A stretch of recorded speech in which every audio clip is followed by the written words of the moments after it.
Hello बच्चों, कैसे हो आप सब। मैं आज आपके लिए लेकर आया हूँ खुशखबरी। खुशखबरी क्या है?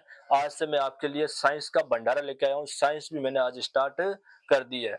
लगभग मतलब 2 या 3 दिन के अंदर मैं एक चैप्टर आपको पूरा करवा दूंगा। ध्यान रखना है, एक चैप्टर मैं आपको पूरा करवा दूंगा। ऐसे करते करते आपके कम से कम 3 महीनों में मैं पूरा का पूरा साइंस का सिलेबस निपटा दूंगा। आप मेरे साथ प्रॉपर जुड़े रहे, मेरे टेलीग्राम चैनल से जुड़ जाइए। टेलीग्राम चैनल क्या है? R N education hub. अब देखो मेरे लॉलीपॉप, आप आगे आगे करेंगे, जो आगे करेंगे वो आपको साइंस एकदम ढंग से समझना है, ठीक है ना। पूरा का पूरा समझाऊंगा, अच्छे से समझाऊंगा। घबराने की कतई आवश्यकता नहीं है आपको, है ना। देखो क्या अभी पहला ही पहला मैंने चैप्टर लिया है, क्योंकि हर हर स्कूल में, हर कोचिंग में पहला ही चैप्टर स्टार्ट करवाते हैं। तो मैंने सोचा भी बच्चों को समझ में आया या नहीं आया, तो मैंने भी क्या करवा दिया, आपका पहला चैप्टर स्टार्ट करवा दिया। अब देखो मेरे लॉलीपॉप में क्या करवाने जा रहा हूँ आपको। रासायनिक अभिक्रिया एवं समीकरण, रासायनिक अभिक्रिया एवं समीकरण, है ना। रासायनिक अभिक्रिया एवं समीकरण चैप्टर है, इसका नाम है ये। अब देखो हम स्टार्ट करेंगे। पहली पहली हेडिंग क्या है? रासायनिक अभिक्रिया किसे कहते हैं भाई। कोई चैप्टर के बारे में पढ़ रहे हैं तो उसके बारे में नॉलेज भी तो होना चाहिए अपने को। तो नॉलेज इसमें देखो ये लेंगे। रासायनिक अभिक्रिया वो होती है, वे पदार्थ जिनमें दो या दो से अधिक पदार्थ मिलकर, है ना, वे पदार्थ जिनमें दो या दो से अधिक पदार्थ मिलकर एक नया पदार्थ बना लेते हैं, उसे क्या बोलेंगे? रासायनिक अभिक्रिया। क्या बोलेंगे उसको? रासायनिक अभिक्रिया। देखो मैं कहता हूँ, मैंने एक भाई घरेलू जो दैनिक जीवन में अपने से जुड़ी हुई है वही कहानी ले लेते हैं, है ना। और सारी की सारी किताबें किससे जुड़ी है? अपने दैनिक जीवन से जुड़ी है ना। दैनिक जीवन में जैसे मैंने ले लिया कि अपने घर के अंदर सब्जी बनाते हैं, है ना। पहले क्या लेते हैं? आलू लेते हैं, तेल लेते हैं, है ना, मिर्च लेते हैं। फिर उनको भाई एक साथ मिलाकर क्या बना देते हैं? सब्जी बना देते हैं। तो भाई इसमें देखो कितने पदार्थ मिले हैं, अलग अलग पदार्थ मिलाए। पहले आलू भी मिलाया, मिर्च भी मिलाई, और क्या मिलाया? तेल भी मिलाया, है ना। इस प्रकार से धनिया वगैरह और भी उसके अंदर डालते हैं। इस प्रकार से हम क्या करते हैं? उस सबको मिलाकर एक नया पदार्थ खड़ा कर देते हैं। उसको क्या बोलते हैं?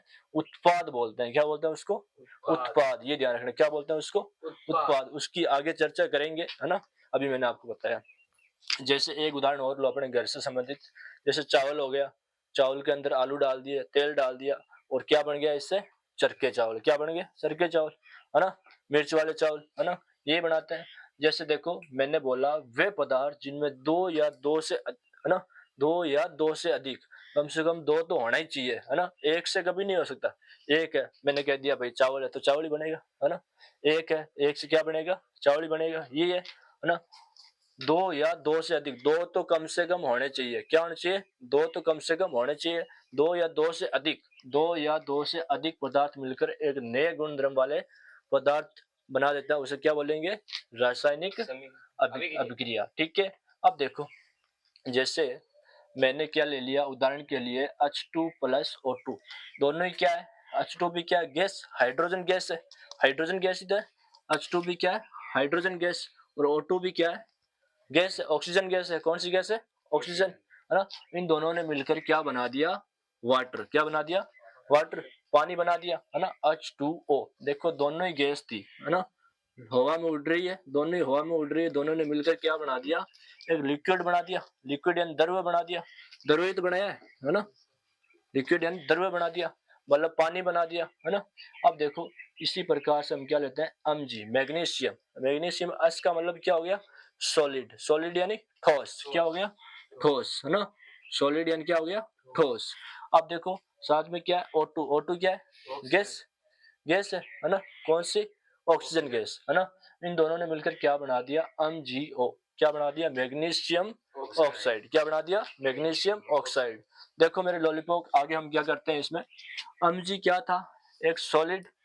सॉलिड मतलब ये पेन हो गया, ठोस हो गया, जो भी चीज है वो ठोस है ना। और क्या है? O2। O2 यानी ऑक्सीजन, है ना। अब ऑक्सीजन दोनों मिलकर क्या बना दिया? MgO, मैग्नीशियम ऑक्साइड, है ना। और वो कैसा है? सॉलिड है ना। अब ये कह रहा है रासायनिक अभिक्रियाओं को भौतिक विधियों से पलटा नहीं जा सकता, पलट नहीं सकते। रासायनिक एक अभिक्रिया ऐसी है जिसे भौतिक विधियों से कभी नहीं पलट सकते, है ना।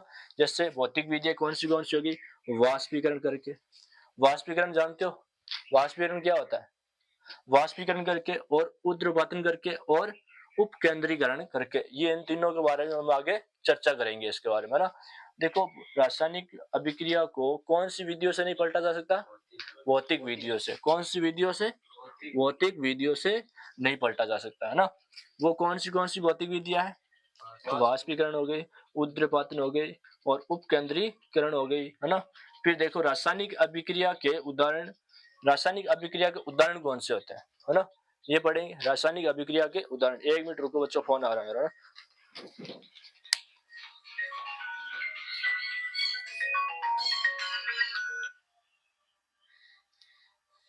ध्यान करियो। देखो मेरे लॉलीपॉप कॉल आ गया था इसलिए मैं वहां पे चला गया था, है ना। अब देखो रासायनिक अभिक्रिया को भौतिक विधियों से पलट नहीं सकते। क्या नहीं कर सकते? पलट नहीं सकते। कौन सी भौतिक विधियां है? वाष्पीकरण हो गई, और कौन सी है? ऊर्ध्वपातन हो गई, और कौन सी है? उपकेंद्रीकरण हो गई, है ना। इसके बारे में हम चर्चा करेंगे आगे, ठीक है। मैंने पहले ही बता दिया रासायनिक अभिक्रिया के उदाहरण। क्या भाई? रासायनिक अभिक्रिया के उदाहरण दे रखा है भाई। उदाहरण तो अपने से जुड़ी हुई कहानी है, ये तो अपने से जुड़ी हुई, अपने शरीर के बारे में बताया गया है ना, है ना। जो उदाहरण से जुड़ी है वो अपने शरीर के बारे में बताया गया है। जैसे भोजन का पकना, अपने शरीर के बारे में क्या है? श्वसन। श्वसन में हम क्या करते हैं? भोजन पकता है, ये भी एक रासायनिक अभिक्रिया ही तो है, रासायनिक अभिक्रिया के उदाहरण ही है ना। जैसा भी मैंने बताया है, आलू लेते हैं, तेल लेते हैं, है ना, मिर्च डालते हैं, फिर उसको पकाते हैं तो क्या बन जाती है? सब्जी। तो भोजन का पकना ये भी क्या है? एक रासायनिक अभिक्रिया का उदाहरण है, यही है ना। इसी प्रकार से हमारे अंदर क्या होता है? हमारे शरीर के अंदर, जंतुओं के अंदर, है ना, जो प्लांट्स है उनके अंदर क्या होता है? श्वसन होता है, श्वसन होता है। और श्वसन भी एक क्या है? रासायनिक अभिक्रिया का उदाहरण है। जैसे मैंने क्या लिया भाई? ऑक्सीजन ली और छोड़ा क्या? कार्बोहाइड्रेट। ये तो क्या काम मैंने? CO2 छोड़ा, है ना। तो ये भी एक क्या? रासायनिक अभिक्रिया का उदाहरण है या नहीं है? तो ये भी रासायनिक अभिक्रिया का उदाहरण है। दूध का दही बनना, दूध का दही बनना ये भी क्या है?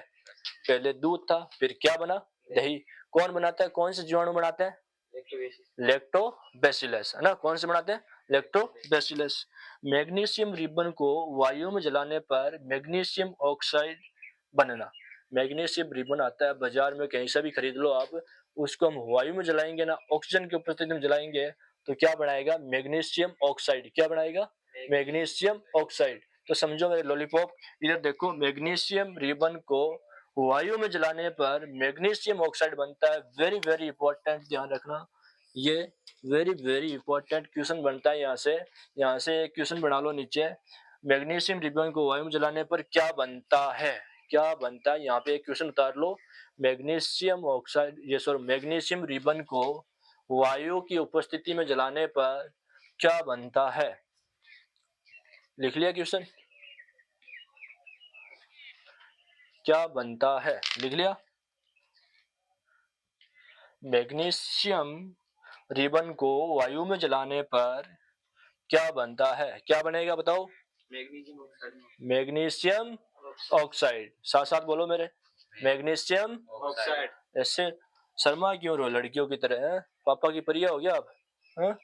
देखो, मैग्नीशियम रिबन को वायु में जलाने पर मैग्नीशियम ऑक्साइड बनता है। क्या बनता है? ऑक्साइड बनता है। अब देखो रासायनिक अभिक्रिया के दौरान होने वाले परिवर्तन। भाई रासायनिक अभिक्रिया हो रही है तो उसमें परिवर्तन भी होंगे, है ना। देखो आलू से क्या बन गई? सब्जी। परिवर्तन हो गया। सारे आम दिख रहा है अपने, परिवर्तन हो गया उसके अंदर, है ना। हो या नहीं रहा है? आप कोई बाल उड़ाने वाली दवाई लेके आओ, अपने भापड़ों पर लगा लो, रासायनिक अभिक्रिया हुई है और उसमें क्या हो जाएगा? परिवर्तन। भापड़ कहाँ गए? है ना, उड़ गए। बस ये ध्यान रखना। तो ये भी एक क्या हुआ? परिवर्तन। क्या लेके आए? रासायनिक केमिकल लेके आए और लगा लिया, क्या हो गया? परिवर्तन। तो रासायनिक अभिक्रिया के दौरान होने वाले परिवर्तन क्या? अवस्था में परिवर्तन। पहले अच्छे खासे ये पापड़ थे और फिर क्या हो गए? अपने उड़ गए, है ना, दवाई लगाने पर। रंग में परिवर्तन। कोई काला चिट्टा लड़का है ना, फेयर एंड लवली लाता है, लगाता है और क्या बन जाता है? गोरा। तो उसमें भी क्या हुआ है? रासायनिक अभिक्रिया में क्या हुआ है? रंग में परिवर्तन भी होता है ना। तापमान में परिवर्तन। अच्छा खासा लड़का है, गोरा है ना, और वो कहाँ जाएगा? धूप में जाएगा, है ना, और क्या बन जाएगा? काला, है ना। तो तापमान में भी परिवर्तन होता रहता है। पहले वो कहाँ रहता था? एसी में रहता था, फिर वो बाहर आया तो क्या हो गया? तापमान में परिवर्तन हुआ और कैसा बन गया? तो रासायनिक अभिक्रिया हो रही है। और गैस का उत्सर्जन। क्या होता है? गैस का उत्सर्जन। ये अपने पेट के अंदर भी होता है, रासायनिक अभिक्रिया का कारण बनती है। अपने गैस, जो पेट के अंदर गैस वगैरह भर जाती है, या फिर हम गैस का क्या करते हैं, बाहर निष्कासन करते हैं इनने के द्वारा या किसी दवाई के द्वारा, यही करते हैं ना। ये देखो, ये अपना इतना सारा था इसमें। ये इस चैप्टर को अच्छे से याद करना है, जो मैंने तरीका बताया उसी हिसाब से याद रखना है। अपने ये सारी की सारी कहानी किसमें है, अपने दैनिक जीवन से जुड़ी हुई है ना, अपने दैनिक जीवन से जुड़ी हुई है। जैसे देखो, मैं दोबारा आपको बता देता हूँ, दोबारा ये बता रहा हूँ, रासायनिक अभिक्रिया एवं समीकरण। रासायनिक अभिक्रिया किसे कहते हैं, वे पदार्थ, मेरे साथ साथ बोलो, वे पदार्थ जो मतलब जिनमें दो या दो से अधिक पदार्थ मिलकर क्या बनाते हो, एक नए पदार्थ बनाता हो। क्या बनाता हो, नए पदार्थ, जिसका नया गुणधर्म हो उसे क्या बोलेंगे, नए गुणधर्म वाले पदार्थ का निर्माण करता है। फिर देखो, H2 और O2 मिलकर क्या करेंगे, H2 क्या है, एक गैस है, O2 भी क्या है, एक गैस है, दोनों मिलकर क्या बनाएंगे, वाटर। क्या बनाएंगे, वाटर, ये बनाएंगे, है ना। अब वाटर बनाएंगे, वाटर वाटर का फॉर्मूला क्या आता है, H2O, है ना, H2O। आप कहीं पे भी रास्ते में, घर में गुनगुनाते रहा करो, पानी का फॉर्मूला क्या आता है, H2O, है ना। ध्यान रखना, कभी कभी छोटी चीजें मरवा देती है, ये मरवा देती है ना। H2O कोई पूछ लेता है, देखो ज्यादातर व्यक्तियों को क्या आता है, वाटर का फॉर्मूला आता है, और वो आपको वही पूछ लेता है, और फिर आपको आए ना, फिर मुंह पीलो पीलो करो, है ना, फिर वो कहे स्कूल था ही मरोगी, है कहीं बड़ा था नमाज साहब। ये ध्यान रखना, ठीक है। तो वाटर का फॉर्मूला क्या आता है, H2O। और हाइड्रोजन का क्या आता है, H2। ऑक्सीजन का क्या आता है, कार्बन डाइऑक्साइड का क्या आता है, CO2, है ना। तो ये सब आपको क्या रखना है, याद रखना है। दैनिक जीवन के अंदर जो काम आने वाली चीजें हैं वो तो अपने को याद होनी चाहिए। मैग्नीशियम सॉलिड है, ठोस है, मैग्नीशियम सॉलिड है। देखो, मैग्नीशियम क्या है, सॉलिड है, ठोस है, और साथ में क्या, O2, O2 ने मिलकर क्या बना दिया, मैग्नीशियम ऑक्साइड। यही तो बनाया, मैग्नीशियम ऑक्साइड, यही तो है मैग्नीशियम ऑक्साइड, है ना। इसको हम क्या बोल सकते हैं, MgO, यही बोलेंगे, है ना। देखो, आप अगर ये ना लिखकर, ये अगर क्वेश्चन आ जाए, मैग्नीशियम रिबन को वायु में जलाने पर अगर इतना बड़ा नाम नहीं लिखा जाता है तो MgO लिख सकते हो। क्या लिख सकते हो, MgO, मैग्नीशियम ऑक्साइड, तो ना ये ध्यान रखना। अब देखो, रासायनिक अभिक्रिया को भौतिक विधियों से पलटा नहीं जा सकता। मतलब ये समझ लो कि जो भौतिक उसके पास आएगा तो उसको फटकार के किनारे कर देगी। क्या कर देगी, फटकार के किनारे कर देगी। कौन, रासायनिक एक लड़की है, ये लड़की क्या करेगी, भौतिक को क्या कर देगी, किनारे, है ना। भौतिक अभिक्रिया जो भौतिक विधि है उससे पलटा नहीं जा सकता। देखो, जैसे वाष्पीकरण हो गया, ऊर्ध्वपातन हो गया, उपकेंद्रीकरण हो गया, रासायनिक अभिक्रिया के उदाहरण, रासायनिक अभिक्रिया के उदाहरण अपने से जुड़े हुए हैं, अपने से जुड़े हुए भाई, है ना। जैसे मैंने बोल दिया, भोजन का पकना, भोजन का पचना, ये भी एक रासायनिक अभिक्रिया का उदाहरण है। भोजन का पचना, अपने पेट के अंदर भोजन पचता है, अलग अलग जगह जाता है, फिर पचता है ना, तो ये रासायनिक अभिक्रिया ही हो रही है अंदर, है ना। भोजन का पकना, श्वसन, दूध का दही बनना, मैग्नीशियम रिबन को वायु में जलाने पर कौन सी गैस निकलती है, सॉरी, क्या बनता है, मैग्नीशियम ऑक्साइड। क्या बनता है, मैग्नीशियम ऑक्साइड। अब आपको पता है रासायनिक अभिक्रिया के दौरान होने वाले परिवर्तन, ये तो होते ही होते हैं ना। एक क्या होगा, अवस्था में परिवर्तन। क्या होगा, अवस्था में परिवर्तन। रंग में परिवर्तन, कर सकते हैं रंग में परिवर्तन, बिल्कुल, है ना। जैसे तापमान में परिवर्तन और गैस का उत्सर्जन। तो अपने से जुड़ी हुई कहानी इस प्रकार से आपको याद रखना है। मैंने जो तरीका बताया इस प्रकार से आपको याद रखना है, ये ध्यान रखना है। साइंस का भंडारा चलेगा, अच्छी अच्छी खासी प्रसाद मिलेगी यहाँ पे, है ना। तो अभी क्या चल रहा है, भाद्रपद चल रहा है ना, भादो चल रहा है ना, तो आपको क्या मिलेगी उसमें, प्रसाद मिलेगी। और प्रसाद में क्या है, साइंस। क्या है, साइंस। और अच्छे से समझनी है और अच्छे से नोट्स बनाने हैं, अच्छी खासी तैयारी करके आना है। मैं एक लेक्चर लूं, उससे अगले दिन आपको क्या करके आना है, अच्छे से तैयारी करके आना है। ये ध्यान रखना। RN एजुकेशन हब है, वो टेलीग्राम चैनल है, उसको ज्वाइन कर लो, है ना। तो उस पर भी आपको अच्छे खासे नोट्स मिलेंगे, है ना। उस नोट्स के द्वारा आप तैयारी करना। जैसे मैं यहाँ से ये पढ़ाने के बाद मैं PDF डाल दूं तो यहाँ से उतार लेना, या फिर आपको वहां पर क्या मिल जाएगा, नोट्स मिल जाएंगे, उससे भी उतार लेना। लेकिन ये गलती कभी मत करना। आप सोचते हो ना कि सर आप बस PDF डाल दो, हम ई मित्र से निकलवा लेंगे, कहते नहीं, है ना, कहते ही नहीं। आप क्या करो, प्रॉपर अपने हाथों से क्या बनाओ, नोट्स बनाओ। लिखी हुई चीजें याद रहती है, लिखी हुई चीजें क्या रहती है, याद रहती है, ये ध्यान रखना। तो ठीक है मेरे लॉलीपॉप, आज मैंने इतना चैप्टर आपको करवा दिया, इससे आगे हम करेंगे कल। ठीक है बच्चों।